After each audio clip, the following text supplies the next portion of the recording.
Rescue operations continued Saturday after a collapsed landfill in central Philippines killed at least 4 and left 30 others missing.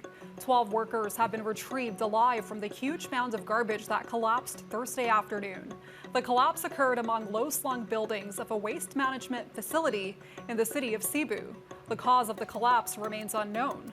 Local authorities plan to intensify search and rescue efforts. Patuloy pa rin yung search namin. Nagdemand na kami na madaliin kasi ilang oras na, over 24 hours, tapos wala pa kaming update. Hindi pa siya nakukuha, hindi pa na-locate mula nung trahedya. Tapos umaasa pa rin kami na buhay pa siya. Masakit. Pero sige lang, may Panginoon naman. I-speak ng buhay pa sila. Pero sana buhay pa. Pero hindi na talaga. Orang wala na. Ma-rescue man lang.